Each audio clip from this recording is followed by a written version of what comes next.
अस्सलाम वालेकुम नाज़रीन, आज की वीडियो में हम FGEI, LDC और UDC के जो पास्ट पेपर्स हैं उनके मोस्ट इंपॉर्टेंट 10 MCQs देखेंगे आंसर्स के साथ, एक्सप्लेनेशंस के साथ। ये हमारे पास बुक है जिसके अंदर मैंने सारे के सारे पास्ट पेपर्स को कंपाइल किया है। LDC और UDC जो FGEI का पेपर है 2026 का, उसके लिए। नाज़रीन ये बुक ओपन हो गई है जिसके अंदर सारे के सारे पास्ट पेपर्स हैं। पहले इंग्लिश के दिए हुए हैं, लेकिन आज वाली वीडियो के अंदर हम जिस सब्जेक्ट के करेंगे वो होगा कंप्यूटर, क्योंकि LDC और UDC का जो पेपर होता है उसके अंदर जो मोस्ट इंपॉर्टेंट MCQs होते हैं वो इंग्लिश और इंग्लिश नहीं, कंप्यूटर और IT यानी MS ऑफिस से रिलेटेड होते हैं। अगर आपने वो गलत कर लिए तो आपका मेरिट में नाम नहीं आ सकता, तो इसलिए कोशिश करिएगा कि जो आपके कंप्यूटर से रिलेटेड MCQs हैं, MS ऑफिस से रिलेटेड MCQs हैं, वो बहुत ही अच्छे होने चाहिए। तो ये तो सारे फिलहाल इंग्लिश के चल रहे हैं। आगे आ जाते हैं, ये सेक्शन 9 है इंग्लिश का। इसके बाद आ जाता है हमारे पास कंप्यूटर यानी MS ऑफिस के MCQs। बस 1 मिनट के अंदर ये स्क्रॉल डाउन हो जाएगा। चलें, ये आगे हैं हमारे पास कंप्यूटर के MCQs, जिसके अंदर मैंने क्या किया है, जो IT और MS ऑफिस के MCQs हैं उन सबको कंबाइन कर दिया है और इसके डिफरेंट सेक्शंस बना दिए गए हैं ताकि याद करने में आसानी हो। जो पहला सेक्शन है वो है MS वर्ड बेसिक्स और शॉर्टकट्स का। तो इसके अंदर पहले वाला MCQs है हमारे पास, what is the shortcut key to open the save as dialog box in MS word.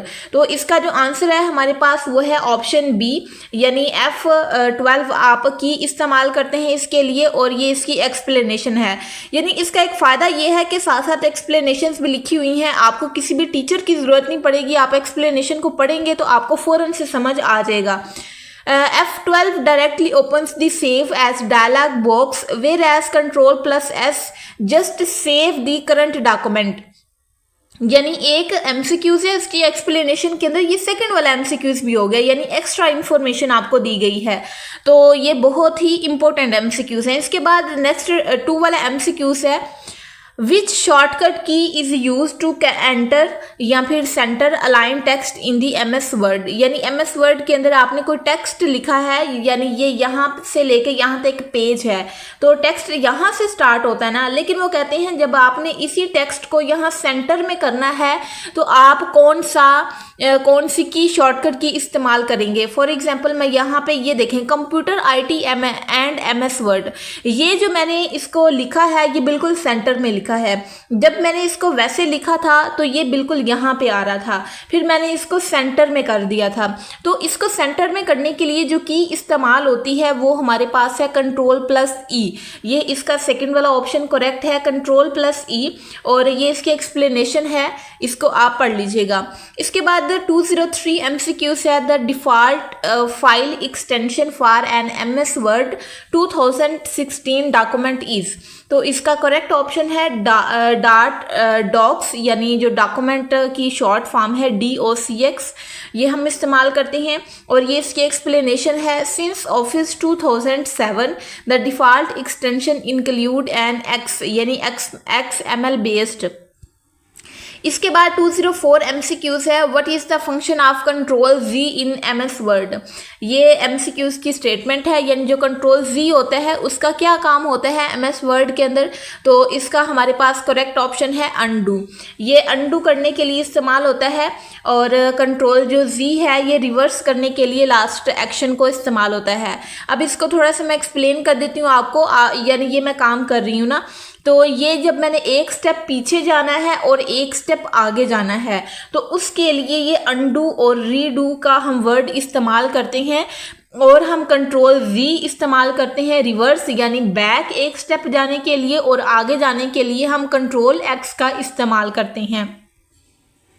इसके बाद नाज़रीन 5 वाला MCQs है 205, to select the entire document which shortcut key इस्तेमाल की जाती है। तो ये सारे का सारा डॉक्यूमेंट है ना आपके पास, यानी ये सारे की सारी जो लिखी हुई चीज़ है, अगर आपने सारे के सारे को सिलेक्ट करना है तो आप क्या करेंगे, Shift+A का की इस्तेमाल करते हैं। जब आप Shift+A दबाते हैं तो आपके पास सारे का सारा जो है वो सिलेक्ट हो जाता है। ये इसकी एक्सप्लेनेशन है कि जो Ctrl+A है वो सबको सिलेक्ट करने के लिए इस्तेमाल किया जाता जाता है। यानी आप जब कंट्रोल के साथ ए दबाते हैं तो सॉरी शिफ्ट ए नहीं, इसका आंसर है आपके पास कंट्रोल ए। जब आप कंट्रोल ए दबाते हैं तो जितना भी टेक्स्ट लिखा होता है वो सारे का सारा सिलेक्ट हो जाता है, यानी ऐसे सिलेक्ट हो जाता है, आप उसको कॉपी पेस्ट कर सकते हैं। ये मैंने थोड़ा सा मिस्टेक कर दी, शिफ्ट ए नहीं कंट्रोल ए दबाया जाता है। ये आप देख भी सकते हैं, यहाँ पे आंसर लिखा हुआ है ए वाला ऑप्शन, और ए वाले ऑप्शन में क्या है कंट्रोल ए। डॉक्यूमेंट को सिलेक्ट करने के लिए, जिसके अंदर सारे की सारी वर्डिंग को सिलेक्ट करने के लिए आप कंट्रोल ए दबाते हैं। इसके बाद नाज़रीन 6 वाला एमसीक्यूज है, which feature is used to check spelling and grammar in MS word. यानी ये आपने सारे का सारा कुछ ना कुछ लिखा है, इसके अंदर कोई भी ग्रामर और स्पेलिंग की मिस्टेक नहीं होनी चाहिए। उसके लिए आप कौन सी की इस्तेमाल करते हैं, तो आप इस्तेमाल करते हैं F7, यानी बी वाला ऑप्शन करेक्ट है। ये इसकी एक्सप्लेनेशन है कि जैसे ही आप F7 एक्सप्रेस करते हैं तो स्पेलिंग और ग्रामर की जो पैन है वो ओपन हो जाता है और वो उसको चेक कर देता है, आपकी मिस्टेक्स को हाईलाइट कर देता है। इसके बाद नाज़रीन 207 वाला MCQs है, लेकिन उससे पहले मैं आपको एक चीज़ बताना चाहती हूँ कि अगर आप इसकी तैयारी कर रहे हैं UDC और LDC की, तो उसके लिए आप ये वाली एक छोटी सी वीडियो का क्लिप देखें। है कि वीडियो देखने से आपकी जॉब सिक्योर हो जाए, आपको जॉब मिल जाए, यानी ये एक सोर्स बन सकती है वीडियो आपके लिए। इस वीडियो के अंदर मैं आपको ये बताना चाहती हूँ कि जो FGEI का LDC और UDC का पेपर होता है, उसके अगर आपने पास्ट पेपर और सब्जेक्ट वाइज अगर आपने उसकी तैयारी कर ली तो 100% आपका जो नाम है वो मेरिट पे आ सकता है और आपको ये जॉब मिल सकती है। अब उसके लिए मैंने क्या किया है कि इसके सारे के सारे पास्ट पेपर निकाल के उनको एक तरतीब के साथ सब्जेक्ट वाइज मैंने ऑर्गेनाइज कर दिया है एक बुक की फॉर्म में।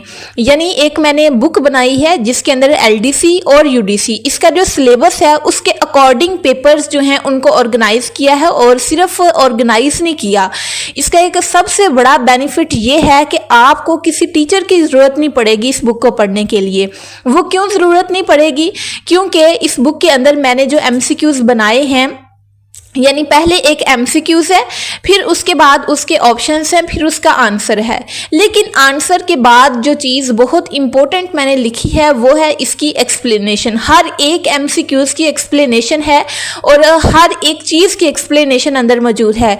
यानी आप एक MCQs पढ़ेंगे तो उसी के नीचे ही उसकी एक्सप्लेनेशन लिखी हुई है। तो जब आप एक्सप्लेनेशन को पढ़ लेंगे तो आपका कॉन्सेप्ट जो है बिल्कुल वाज़िया हो जाएगा, आपको किसी से समझने की भी ज़रूरत नहीं पड़ेगी।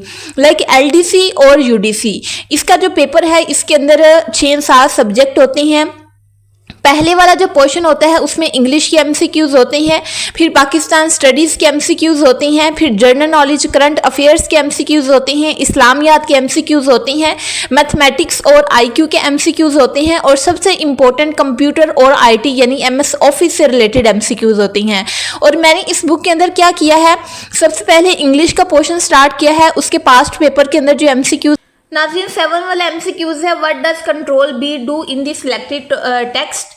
जब हम कंट्रोल B दबाते हैं तो उसका क्या काम होता है, तो वो क्या करता है, बोल्ड कर देता है जितना भी आपने टेक्स्ट सिलेक्ट किया होता है।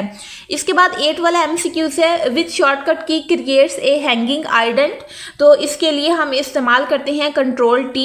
ये इसकी एक्सप्लेनेशन है कि जो कंट्रोल T होता है ये हैंगिंग आइडेंट क्रिएट कर देता है किसी भी पैराग्राफ के अंदर। इसके बाद नाज़रीन 9 वाला MCQs है, to print a document the shortcut key is used. यानी अगर आपने एक डॉक्यूमेंट यहाँ सॉफ्ट फॉर्म में है, आपने उसका प्रिंट निकलवाना है तो आप क्या करेंगे, तो आप क्या करेंगे, कंट्रोल P दबाएंगे तो उसका प्रिंट निकल आएगा। यानी अगर आपका जो कंप्यूटर है वो प्रिंटर के साथ कनेक्टेड है तो आपने कंट्रोल P दबाना है तो उसका प्रिंट निकल आएगा। इसके बाद नाज़रीन आज वाली वीडियो का लास्ट वाला क्वेश्चन है, question number 10, what is the shortcut for finding text in an MS word.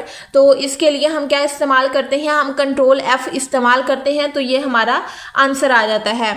इसके बाद नेक्स्ट वाली वीडियोस के अंदर हम मजीद कुछ क्वेश्चंस देखेंगे। ये तो सिर्फ एक सब्जेक्ट है, बाकी सब्जेक्ट्स के भी दिए हुए हैं। तो मिलते हैं नेक्स्ट वाली वीडियो में, तब तक के लिए अपना ख्याल रखिएगा। अल्लाह हाफिज़।